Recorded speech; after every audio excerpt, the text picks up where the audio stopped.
24 फरवरी Nifty 50 और bank Nifty market में एक बड़ा गैप डाउन शो कर रहा है, जिसमें मार्केट में निफ्टी 50 174 पॉइंट फिलहाल नीचे दिखा रहा है। अगर ये चीज होता है तो इस चीज को टैकल कैसे करें, क्योंकि एग्जैक्टली 8-9 ट्रेडिंग सेशन से देखे तो निफ्टी 50 एक रेंज में फंसा हुआ है। और फ्राइडे के दिन क्या किया, उल्टा नीचे जाने का कोशिश किया। इसके बाद हम लोग को क्या दिख रहा है, इसी लेवल से निफ्टी 50 जब नीचे आया तो ये जो बहुत लोग का जो एसएल हंट होगा उसको वो एसएल हंट करवा दिया, लेकिन क्लोजिंग उसी के ऊपर मिला।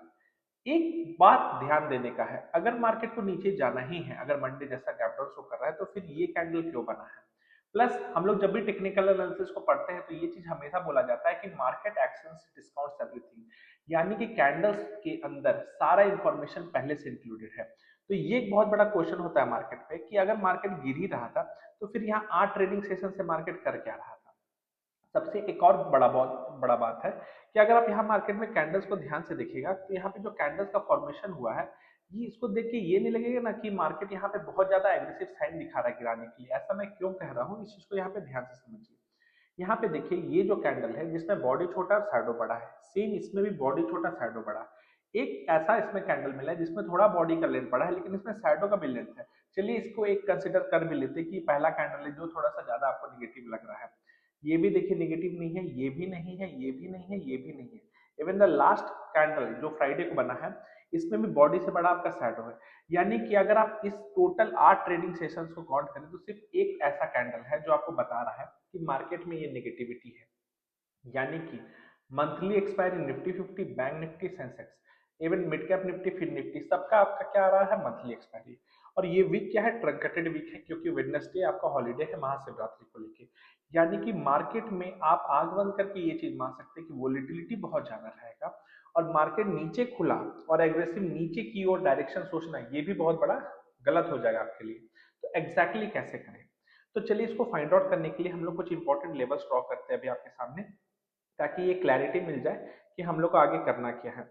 एक चीज यहाँ पे आपको ध्यान से समझना है अगर मार्केट को नीचे जाना है तो हम लोग को कुछ इंपॉर्टेंट लेवल्स यहाँ पे ड्रॉ कर लेते हैं। जैसे कि मैं यहाँ पे एक लाइन ड्रॉ कर लेता हूँ कि देखिए मार्केट यहाँ से सपोर्ट लिया था और अभी हमको दिख रहा है कि ये जो सपोर्ट लेवल है, ठीक है, मैं इस सपोर्ट लेवल को ज्वाइन कर दे रहा हूँ।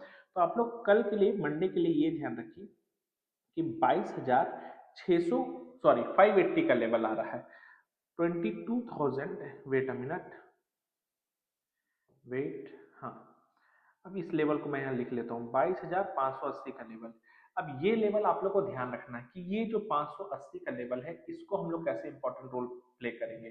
क्योंकि जब अगर मार्केट 580 के नीचे आ रहा है तो आप लोग उस समय क्या कीजिएगा, 30 मिनट्स के टाइम फ्रेम में आ जाइएगा और उसके बाद यहाँ पे देखिएगा ये जो ट्रेंड लाइन यहाँ से गुजर रहा है, क्या इसके नीचे मार्केट कैसा बिहेव कर रहा है। अगर इसके नीचे मार्केट मान लीजिए ज्यादा नेगेटिव हो रहा है, अब नेगेटिव होने का सेंस मैंने क्या कह रहा हूँ ध्यान से सुनिएगा।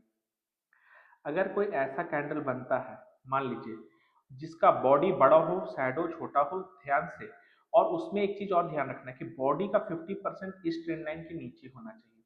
अगर ये फॉर्मेशन हो रहा है, उसके बाद मार्केट इस लेवल के ऊपर नहीं जा पा रहा है, यानी कि इस ट्रेंड लाइन के ऊपर, और फिर रिबाउंड कर रहा है, तो ही हम लोग मंडे को एग्रेसिव पुट पोजीशन बनाएंगे, या एटलीस्ट आपको इनिशिएट कर सकते हैं। उससे पहले हम लोग नहीं करेंगे, क्योंकि प्रीवियसली भी हम लोग देख चुके हैं डेली चार्ट में। क्योंकि एक और प्रिंसिपल है, इतिहास दोहराता है। आप इतिहास में इससे पहले भी देख चुके हैं कि मार्केट आपको पिछले बार भी किस तरीके से ट्रैप किया था।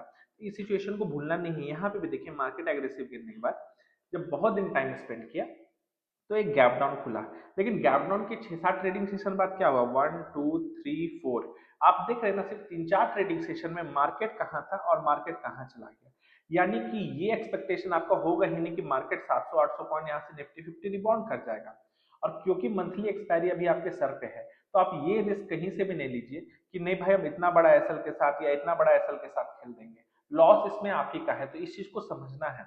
उल्टा अगर आप यहाँ पे एक ये इसके अगेंस्ट में रिस्क ले कि नहीं भाई, अगर 580 के पास मान लो इस ट्रेंड लाइन के पास एक ऐसा डोजी कैंडल जैसा बन रहा है, ठीक है, इस टाइप का मान लो एक डोजी कैंडल का यहाँ फॉर्मेशन हो रहा है और यहाँ पे फिर एक बुलिश कैंडल मिल रहा है, तो नहीं हम यहाँ से एक बुलिश ट्रेड ले सकते हैं। मान लीजिए आपको इंडिकेटर इस्तेमाल कर रहे हैं आरएसआई, एमएससीडी, और उसमें पॉजिटिव डाइवर्जेंस दिखा रहा है, तो यहाँ पे आपके लिए मल्टीपल कुछ सपोर्ट्स हो गए। नहीं, यहाँ पे हम एक ट्रेड में रिस्क लिया जा सकता है।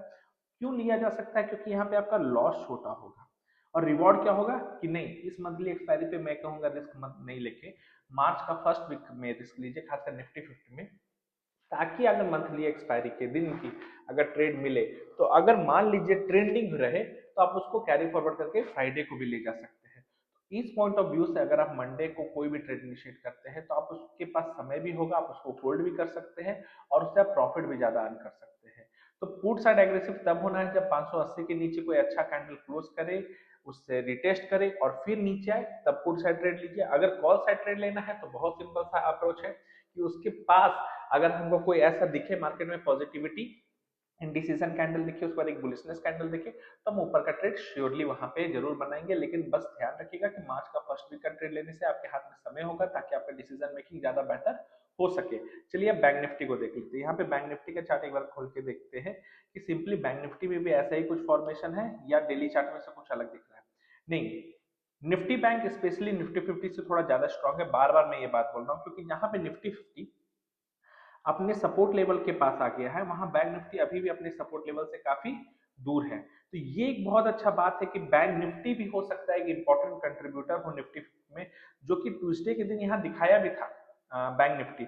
लेकिन अभी 2 दिन से फिजल आउट हो रहा है। लेकिन इसमें एक पॉजिटिविटी अगर आपको ढूंढना है तो इसमें पॉजिटिविटी ये है कि मार्केट में ये जो भले ही मार्केट गैप डाउन हुआ, लेकिन बॉडी का साइज बड़ा नहीं है।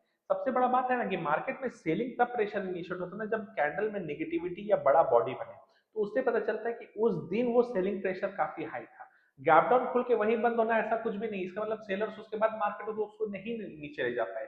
तो इस बात को आपको समझना पड़ेगा कि सेलर्स वहां पे अपना एफर्ट नहीं लगा पा रहे हैं। तो ठीक है, बायर्स यहाँ भी एफर्ट नहीं लगा पाई, यहाँ पे मैं एग्री कर रहा हूँ, लेकिन सेलर्स भी यहाँ पे एफर्ट नहीं लगा पाए। तो कैंडल का साइज वैसा नेगेटिव नहीं बन रहा, क्योंकि यहाँ पे देखिए ये तीनों ऐसा कुछ नेगेटिव नहीं, ये भी नहीं है, ये भी नहीं है, ये भी नहीं है, ये भी नहीं है। सिर्फ इसमें सिर्फ यही एक कैंडल है जो थोड़ा सा नेगेटिव है, सेम एज निफ्टी 50। तो इसमें भी सेम कंट्रीब्यूशन बन रहा है कि 8-9 ट्रेडिंग सेशन में भी सिर्फ एक ट्रेडिंग सेशन है नेगेटिव। यानी कि यहाँ भी आपके पास बहुत अच्छा अपॉर्चुनिटी है। अब अपॉर्चुनिटी के लिए अभी आपको कुछ नहीं करना है। ये देखिए ये एक अच्छा सपोर्ट लेवल है। अब इस लेवल को ड्रॉ कर लेते हैं। अब देखिए मैं इस लेवल को क्यों बोल रहा हूँ, क्योंकि इस लेवल के नीचे 2 ही ट्रेडिंग सेशन में हमको दिख रहा है कि मार्केट नीचे जा पाया था। तो अगर मार्केट को यहाँ से मतलब ऊपर जाना है तो ये लेवल आपका बहुत अच्छा हो सकता है। अब इस लेवल को ध्यान में रखने के लिए एक बार कर्सर से मैं यहाँ पॉइंट आउट करता हूँ। वो लेवल क्या रहा है, 48,300 के आसपास। तो आप लोग बस ध्यान देखिए कि 48,300 के नीचे जाए, 30 मिनट्स में एक कोई कैंडल नीचे बंद हो जिसका बॉडी, अगेन मैं बार बार कह रहा हूँ, 50% से ज्यादा नीचे हो, तभी आप लोग पुट इनिशिएट कीजिएगा। क्योंकि होगा कुछ नहीं, आपका यहाँ पे रिस्क बड़ा हो जाएगा और इतना बड़ा रिस्क लेके मंथली एक्सपायरी पे आपका कभी भी ट्रेड सक्सेसफुल नहीं होने वाला है, क्योंकि मन में डर हमेशा बना हुआ रहेगा कि हम यहाँ पे क्या करें क्या नहीं करें। तो इस चीज को बेहतर तरीके से समझिए तभी वहां पे ट्रेड लीजिएगा, अदरवाइज ट्रेड मत लीजिएगा, मंडे के दिन को जाने दीजिएगा। ठीक है, क्योंकि आपके हाथ में समय कम है। इसलिए बार बार कह रहा हूँ कि अगर कुछ उल्टा ट्रेड लेना ही है तो इस एक्सपायरी का नहीं, अगला एक्सपायरी का ले लीजिए। अगर लेना है तो छोटे क्वांटिटी से चाहे कॉल लीजिए या पुट लीजिए। क्योंकि अगर मंडे रिबाउंड हो गया और कैंडल स्टिक में इस एरिया से डोजी जैसा कैंडल बना के, मान लीजिए इस एरिया पे मार्केट ऐसा सपोर्ट एरिया के पास कोई डोजी कैंडल बना के 30 मिनट्स में ऐसा बुलिश कैंडल बनाता है, तो अगेन हम यहाँ से कॉल ट्रेड लेना चाहिए ना। इससे होगा यही कि आपका इतना छोटा स्टॉप लॉस होगा और एटलीस्ट आप रिवॉर्ड इतना बड़ा रख सकते हैं। तो रिस्क रिवॉर्ड रेशियो, आपका रिस्क मैनेजमेंट दोनों बेटर हो जाता है। तो सेम निफ्टी 50 बैंक निफ्टी में ये दोनों पॉइंट्स को ध्यान में रखिएगा और उसी हिसाब से आप अपना एनालिसिस को भी अपना एनालिसिस कीजिए और मेरे एनालिसिस को भी मिला के आप अपना डिसीजन ज्यादा बेहतर इस तरीके से आप कर पाइएगा। तो आज का वीडियो में इतना ही। Thank you very much.